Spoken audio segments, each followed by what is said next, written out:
नमस्कार दोस्तों। आज मैं आपके सामने एक लॉजिकल रीजनिंग का एक टॉपिक लेकर आया हूँ। वो टॉपिक है स्टेटमेंट एंड आर्ग्यूमेंट। काफ़ी ज़्यादा इंपॉर्टेंट टॉपिक लॉजिकल के हिसाब से, क्लैट के बच्चों के हिसाब से, आईबीपीएस के हिसाब से, एनटीएससी के लिए अभी इतना ज़रूरी नहीं है। बहुत ही सेकंड स्टेज के अंदर अगर एक दो क्वेश्चन अगर उसमें आ जाए तो शायद आ जाए, लेकिन ये मेन इंपॉर्टेंट है लॉजिकल रीजनिंग का टॉपिक। ठीक है, तो चलो हम इसको स्टार्ट करते हैं। स्टेटमेंट और आर्गुमेंट, इस लाइन से आप क्या समझते हो? स्टेटमेंट और आर्गुमेंट। आर्गुमेंट का मतलब कि आप एक दूसरे से आप बातें कर रहे हो और जैसे कोई बात अगर आपको समझ नहीं आ रही है और अगर आपने अपना पॉइंट आउट रखा, वो पॉइंट आउट कितना ज़्यादा स्ट्रोंग है और कितना ज़्यादा वीक है। इसके अंदर कुछ, वैसे तो लॉजिकल रीजनिंग के अंदर पर्टिकुलर कोई रूल्स होते नहीं है, ठीक है। तो मेन फिर भी मैं कुछ कुछ पॉइंट्स लेके आया हूँ आपके सामने कि स्ट्रॉन्ग आर्ग्यूमेंट कौन कौन से हो सकते हैं और वीक आर्ग्यूमेंट कौन कौन से होते हैं। देखो, लॉजिकल रीजनिंग के अंदर सबके अंदर कॉमन क्या है? कॉमन ये है कि एक तो खुद का लॉजिकल रीजनिंग से logic plus common sense plus GK. ठीक है, तो यहाँ पे इस टॉपिक के अंदर सबसे ज्यादा मेन इंपॉर्टेंट किसके अंदर आता है कि आपका कॉमन सेंस कितना है, आपकी जीके किस हिसाब से है और आपका जो पॉइंट आउट है उसके अंदर कितना ज्यादा वेटेज है। ठीक है, इसके अंदर मेन एक और बात आती है, क्या? Moral ethics. कि मॉरल एथिक्स के अंदर कहने का मतलब कि हम पर्टिकुलर किसी भी चीज़ की हम इंक्रीमेंट करने के लिए या फिर किसी भी चीज़ को हम, हमारे देश को हम कितना आगे लेके जा सकते हैं, मॉरल एथिक्स के तौर पे हम कह सकते हैं कि अच्छे से अच्छा या फिर हम आपको बनाए और उसी के ऊपर हम आर्ग्यूमेंट करें। ठीक है, तो देखो इसके अंदर कुछ पॉइंट्स है, क्या स्ट्रॉन्ग आर्ग्यूमेंट कौन कौन से होते हैं और वीक आर्ग्यूमेंट कौन कौन से होते हैं। तो स्ट्रॉन्ग आर्ग्यूमेंट के अंदर नंबर वन पॉइंट पाता है सिक्योरिटी ऑफ नेशन। कहने का मतलब कि नेशन की सिक्योरिटी के साथ अगर कोई भी आर्ग्यूमेंट करता है और उसके अंदर अगर एक बंदे ने या फिर एक पर्सन ने इसको ये कहा कि हमारे देश की सिक्योरिटी के बारे में कोई अच्छा कह रहा है, दूसरा उसके बारे में कुछ खराब बता रहा है, तो वो चीज़ बिल्कुल क्या हो जाएगी? गलत होगी, यानी वीक आर्ग्यूमेंट में आ जाएगा। Strong argument, security of nation के साथ हम कोई खिलवाड़ नहीं कर सकते। कोई भी देश सिक्योरिटी के लिए, अपने नेशन की सिक्योरिटी के लिए कभी भी कोताही नहीं बरतता, वो अपनी तरफ से सबसे बेस्ट करता है। ठीक है, तो सिक्योरिटी ऑफ नेशन अगर कभी भी आता है उसके अंदर हमेशा क्या होगा? स्ट्रॉन्ग आर्ग्यूमेंट के अंदर ही आएगा। Second, development of a country. अगर कंट्री के किसी भी डेवलपमेंट की बात करते हैं, एजुकेशन की बात करते हैं, या फिर कंट्री की डेवलपमेंट किस किस हिसाब से हो सकती है, वो अपने अगर पॉइंट रखता है तो वो भी हमेशा किस में आता है? स्ट्रॉन्ग आर्ग्यूमेंट के अंदर। फिर आता है यूनिवर्सल ट्रूथ। यूनिवर्सल ट्रूथ की अगर बात करें तो वो भी हमेशा क्या होंगे? स्ट्रॉन्ग आर्ग्यूमेंट के अंदर आएंगे। फिर आता है instructions from supreme authority. Supreme authority से आप क्या समझते हो? सुप्रीम अथॉरिटी से मतलब है जैसे प्राइम मिनिस्टर, प्रेसिडेंट, अभी हमारा लॉकडाउन चल रहा है तो हमारे प्राइम मिनिस्टर मोदी जी ने कुछ कह दिया और हम अपने पूरे के पूरे देश हम उन्हीं की बात मान रहे हैं। ठीक है, उनकी कोई भी इंस्ट्रक्शंस को हम गलत नहीं कह सकते हैं। वो जो भी इंस्ट्रक्शंस देंगे, ये जरूरी नहीं है कि प्राइम मिनिस्टर, प्रेसिडेंट, जैसे अगर आप किसी ऑफिस में काम कर रहे हो और उस ऑफिस के हेड ने अगर कुछ कहा, वो कहते हैं ना बॉस इज ऑलवेज राइट, बस वो वाली बात है कि इंस्ट्रक्शंस फ्रॉम सुप्रीम अथॉरिटी, अगर सुप्रीम अथॉरिटी ने अगर कोई इंस्ट्रक्शंस दी है तो वो हमेशा किसके अंदर आएगा? स्ट्रॉन्ग आर्ग्यूमेंट के अंदर आएगा। ठीक है, फिर next, facts based on experience. मतलब कि जैसे अगर आपके बुक में ये लिखा है कि मान लो ये क्या कहा है कि दिसंबर के अंदर केरल के अंदर बारिश नहीं होती, लेकिन अगर आप दिसंबर में हो और आपने ये देखा, आपने एक्सपीरियंस किया कि दिसंबर में भी वहाँ तो बारिश हो रही है, तो वो चीज़ क्या हो जाएगी? Facts based on experience. ठीक है, तो वो चीज़ हमेशा क्या होगी? स्ट्रॉन्ग आर्गूमेंट के अंदर। कोई भी चीज़ पढ़ी हुई कोई भी चीज़ है और एक तरफ अगर आपने एक्सपीरियंस किया खुद को, उसकी बात को ज़्यादा प्रायोरिटी दी जाएगी, तो वो चीज़ हमेशा क्या होगा? इसके अंदर स्ट्रॉन्ग आर्गूमेंट के अंदर आएगा। ठीक है, फिर बाद में बात आती है एजुकेशनल डेवलपमेंट। तो देखो ये भी बात किसके अंदर आ गई? डेवलपमेंट ऑफ कंट्री के अंदर आ गई। एजुकेशन की भी अगर ये बात किस में आ गई? डेवलपमेंट ऑफ ए कंट्री, इसी के अंदर इसका रिलेट कर सकते हैं। फिर आता है एडवाइस। एडवाइस का मतलब अगर कोई अगर आपको अच्छी एडवाइस दे रहा है, बुरी नहीं, सिर्फ वो किस में आता है? ये मोरल एथिक्स के अंदर आ गया। एडवाइस का मतलब अगर कोई अगर आपके करियर के बारे में कोई अच्छा देता है या फिर कोई अगर आपको एडवाइस देता है कि ये चीज़ गलत है, ये चीज़ सही है। फॉर एग्जाम्पल टीचर्स आपको हमेशा अच्छी एडवाइस करेंगे आपके करियर के लिए, कोई भी हो उसके अंदर आपके पेरेंट्स आपको हमेशा अच्छी एडवाइस करेंगे, वो चीज़ हमेशा किसके अंदर आएगा? स्ट्रॉन्ग आर्गूमेंट के अंदर।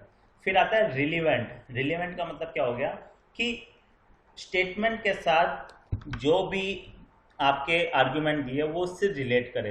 अगर आपने कुछ और बोल दिया और जो स्टेटमेंट वो आर्ग्यू करे किसी और टॉपिक पे, वो चीज़ का मतलब क्या रह जाएगा। ठीक है, तो इसके बाद में इसका रिलीवेंट का मतलब क्या हो गया, दोनों आपस में मिलना जरूरी है। ये तो बात हो गई किसकी, स्ट्रॉन्ग आर्ग्यूमेंट की। फिर बारी आती है किसकी, वीक आर्ग्यूमेंट। वीक आर्ग्यूमेंट के अंदर क्या होता है, ओवर एग्जैगरेशन और अजम्पशन। ओवर एग्जैगरेशन और अजम्पशन का मतलब क्या हो गया कि मतलब एक्स्ट्रा कुछ कुछ सोच जाना। कहने का मतलब कई बार हम लोग ऐसे अभी भी मतलब अगर हम लॉकडाउन की बात करें तो जैसे कोरोना वायरस आ रहा है, तो किसी के दिमाग में आ रहा होगा कि भाई क्रिश मूवी है, जैसे उसकी मूवी की तरह मेरा भी ब्लड आ जाए, और आने के बाद में ब्लड के साथ मेरे उसके साथ कोई वैक्सीन बन जाए, या फिर मेरे पंख लग जाए, मैं उड़ने लग जाऊं, मेरा मैं गायब हो जाऊं, मैं इनविजिबल हो जाऊं, मेरे पास पावर आ जाए, इस टाइप की मतलब ओवर थिंकिंग जो कभी पॉसिबल हो ही नहीं सकती। ठीक है, वो हमेशा किसके अंदर आएगा, वीक आर्ग्यूमेंट के अंदर। ठीक है, नेक्स्ट आता है वर्ड्स लाइक। ये भी मैंने ये बताया था, स्टेटमेंट और इसके अंदर कंक्लूजन के अंदर भी ये चीज़ आती है, स्टेटमेंट अजम्पशन में ये चीज़ आती है, स्टेटमेंट आर्गुमेंट के अंदर, सबके अंदर जाता है। Words like each, every, nothing, all, only, none, no one, etcetera, अगर कैसे भी वर्ड आते हैं वो चीज़ हमेशा क्या आएगी, वीक आर्गुमेंट के अंदर। कैसे कि हर एक की एबिलिटी अलग अलग होती है। हम ये नहीं कह सकते कि सारे के सारे यहाँ पे बेवकूफ़ है, ये सारे के सारे इंटेलिजेंट है। हर एक आदमी की अलग अलग एबिलिटी होती है, सबकी। ठीक है, तो हम पर्टिकुलर ऑल और इसके साथ हम आर्ग्यू नहीं कर सकते, सबके साथ सबको एक साथ लेकर नहीं चल सकते इसके अंदर, कि सारे एक जैसे हो नहीं सकते, सारे एक जैसे हो सकते हैं, ये भी नहीं। ठीक है, ये चीज़ क्या हो जाएगा, वीक आर्ग्यूमेंट के अंदर।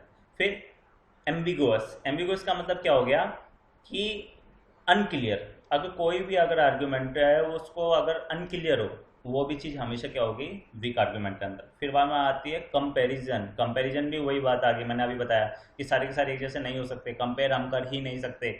सबकी, हर बच्चा अलग अलग होता है, हर एक की सोच अलग होती है, हर एक का करने का तरीका अलग होता है, तो हम कंपेयर नहीं कर सकते किसी को भी।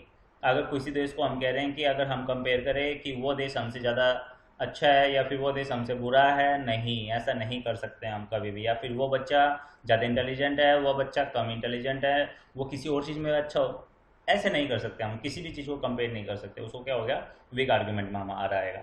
फिर लास्ट आता है हाफ एक्सप्लेन आर्ग्यूमेंट, कि अगर कोई भी अगर आर्ग्यूमेंट है उसको आधा अधूरा उसको एक्सप्लेन किया, वो भी चीज़ किस में आएगा, वीक आर्ग्यूमेंट के अंदर। आप एक बार और देखो, स्ट्रॉन्ग आर्ग्यूमेंट में कौन कौन से, security of nation, development of a country, universal truth, instruction from supreme authority, facts based on experience, education development, advice और रिलेवेंट। और वीक आर्ग्यूमेंट के अंदर क्या क्या है, ओवर एग्जीक्यूशन, ओवर थिंकिंग, मतलब वर्ड्स लाइक ईच एवरी, अगर ये भी आता है तो ये वीक में आएगा। कंपेरिजन भी नहीं हो सकती, एम्बिगुअस मतलब अनक्लियर, और हाफ एक्सप्लेन आर्ग्यूमेंट जो आधा अधूरा आर्गुमेंट उसको एक्सप्लेन कर रखा हो। ठीक है, चलो इसके अकॉर्डिंग ही हम और क्वेश्चंस करते हैं, कुछ एग्जांपल लेते हैं कि किस किस टाइप के यहाँ पे क्वेश्चन आएंगे।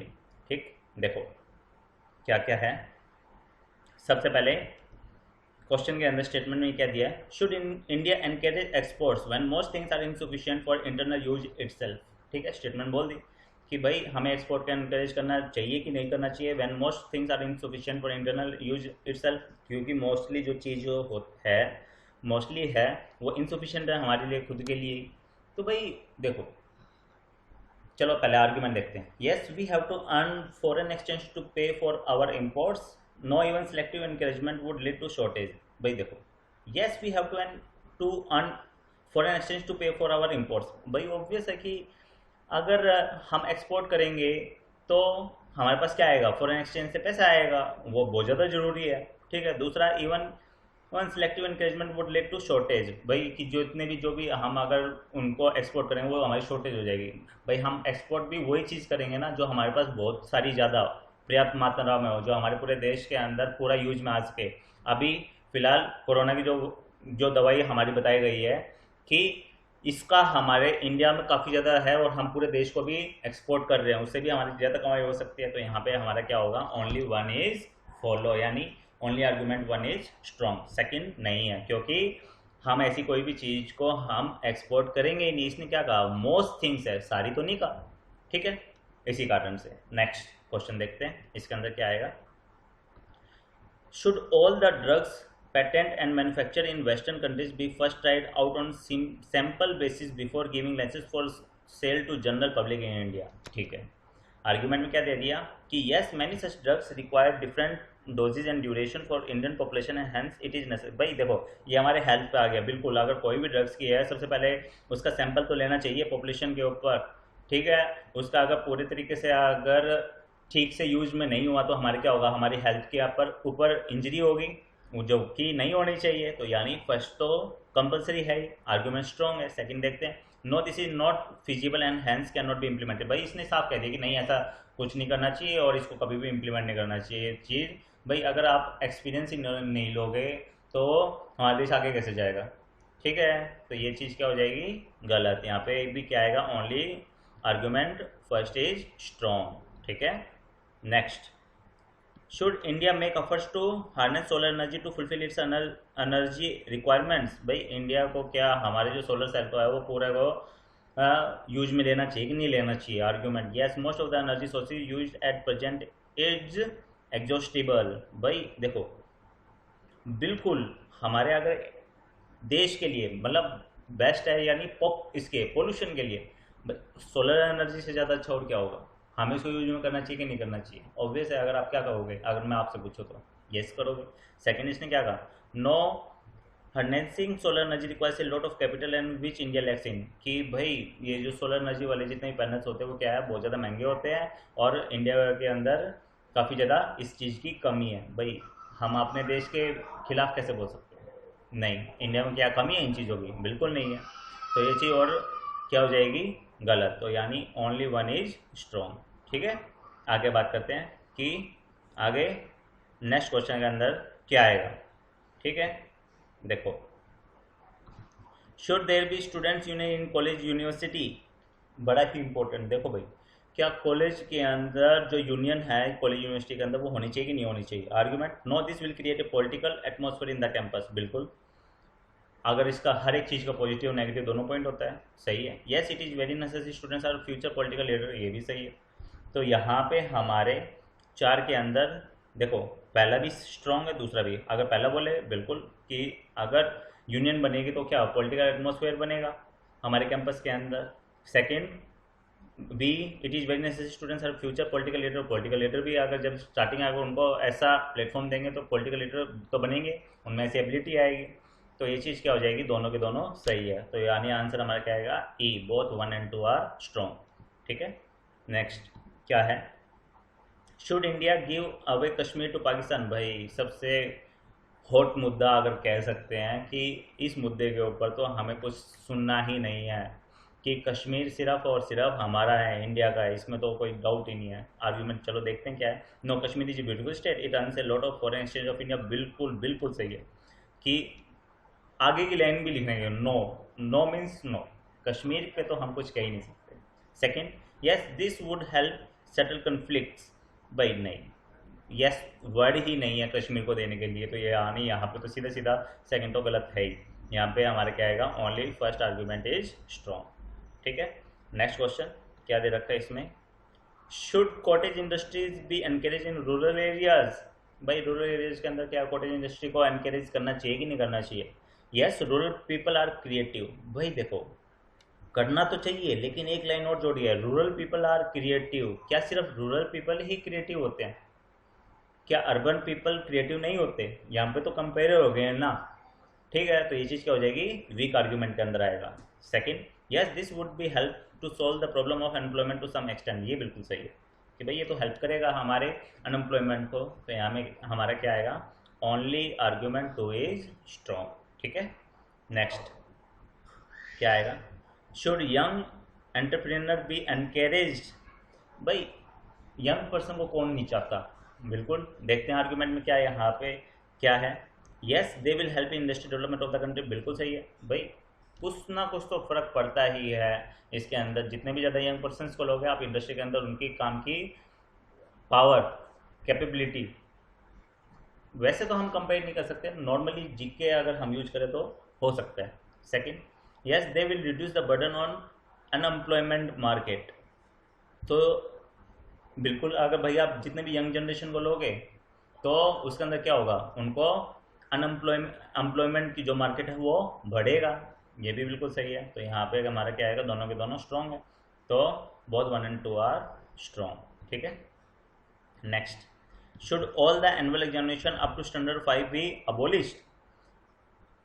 भाई बच्चे तो बहुत ज़्यादा खुश होंगे अगर ये लाइन, अगर उनका तो हाँ ही होगा। फिर भी आर्ग्यूमेंट देखते हैं कि क्या है। Yes, the young student should not be burden with such examination which hampers there natural growth. ठीक है, इसके अंदर इसने ये कहा है कि भाई, ठीक कहा इसने, yes the young student should not be burden with such examination. भाई छोटे छोटे बच्चे हैं और एग्जाम का बर्डन वो नहीं सह सकते। विच हैम्पर्स देयर नेचुरल ग्रोथ, वो कुछ ऐसा दिमाग में हो जाए कि नेचुरल ग्रोथ उनकी थोड़ी कम हो सकती है। बिल्कुल, अभी तो हमारे सरकार ने भी, हमारी सुप्रीम अथॉरिटी ने भी ये रूल बनाया था कि 8th क्लास तक जितने भी बच्चे हैं वो सबको बिना एग्जाम के प्रमोट कर दिया जाए। ये इस कारण से बिल्कुल सही होगा। नेक्स्ट इसने क्या कहा है, no the students will not study seriously as they will get automatic promotion to the next class and this will affect them in future। अच्छा, तो इसके अंदर इसने ये बात कही है कि no the students will not study seriously. भाई ये बात भी बिल्कुल सही है कि अगर सारे बच्चे एक जैसे नहीं होते, इसने ये भी, पहली वाली बात भी सही है, दूसरी वाली बात भी सही है। तो यहाँ पे हमारा क्या आएगा, बोथ 1 and 2। ठीक है, इसमें तो कोई डाउट ही नहीं है। Next, should Indian scientist working abroad be called back to India? भाई हम तो यही चाहेंगे कि इंडियन जो साइंटिस्ट हैं, जो बेस्ट साइंटिस्ट है, वो हमारे इंडिया में वापस आ जाए। लेकिन फिर भी आर्गूमेंट देखते हैं। Yes they must serve the motherland first and forget about discoveries honour facility and all. भाई देखो, इसके अंदर तो ये ज़बरदस्ती वाली बात हो गई कि भाई अपनी मदरलैंड के पास अपने वापस आ जाओ, वो सब कुछ भूल जाओ जो उन्होंने फैसिलिटी दी है, ऑनर दिया, डिस्कवरी। जिसका मन कर रहा हो, हम किसी पे ज़बरदस्ती नहीं कर सकते। ये हमारे देश के रूल के खिलाफ नहीं है। हमारा देश नॉर्थ कोरिया नहीं है, ठीक है, इसी कारण से। Next, no we have enough talent, let them stay where they want. ये भी गलत होगा।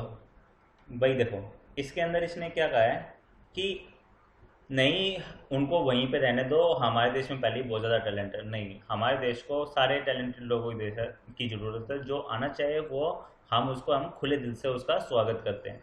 तो ये भी चीज़ क्या हो जाएगी, गलत। तो यहाँ पे क्या आएगा, नीदर 1 nor 2 इज स्ट्रॉन्ग। ठीक है। नेक्स्ट क्वेश्चन नंबर 10 क्या है, should we scrap the system of formal education beyond graduation? भाई देखो, क्या ग्रेजुएशन से के बाद में फिर जो एजुकेशन उसको क्या ख़त्म कर देना चाहिए उसके ऊपर, या उसको जारी रखना चाहिए? Yes it will mean taking employment at an earlier date. ठीक है। सेकंड देखते हैं, no it will mean lack of depth of knowledge. तो देखो, इसके अंदर क्या है भाई, अगर आप पोस्ट ग्रेजुएशन नहीं करोगे तो आपको किसी भी सब्जेक्ट की डेप्थ में नॉलेज हो सकती है क्या? कभी नहीं हो सकती। ठीक है। तो अगर आपको किसी भी सब्जेक्ट की अगर डेप्थ में नॉलेज चाहिए तो आपको तो पीजी करनी बहुत ज़्यादा ज़रूरी है। तो यहाँ पे क्या आएगा, second, only argument 2 is strong. ठीक है। नेक्स्ट इसके अंदर क्या है, should there be an upper age limit of 65 years of contesting parliament legislative assembly elections? ठीक है, देखते हैं। Yes, generally people above the age of 65 lose their dynamism and will power. भाई देखो, यहाँ पे भी मैंने कहा, क्या कहा, हर एक की एबिलिटी अलग अलग होती है। अगर जापान की बात करें तो जापान में सबसे ज़्यादा लोग ऐसे हैं जो सबसे ज़्यादा उनकी लाइफ है जो कि 100 साल से ऊपर भी है, और उनकी वर्किंग पावर भी काफ़ी ज़्यादा होती है। ठीक है। ऐसे इंडिया में भी बहुत सारे लोग हैं। बात करें तो हम ये तो नहीं कह सकते कि एक पर्टिकुलर एक कर दे कि 65 से ऊपर वाले सारे के सारे, किसी के अंदर एनर्जी नहीं होती, उनको घर में बैठ जाना चाहिए। बिल्कुल गलत हो गया। नेक्स्ट अगर बात करें किसकी, no the life span is so increase that people remain physically and mentally active up to the age of 80। ये भी बिल्कुल गलत है कि 80 साल तक के सारे फिजिकल एक्टिव होते हैं या मेंटली एक्टिव होते हैं, ऐसा तो कुछ भी नहीं है।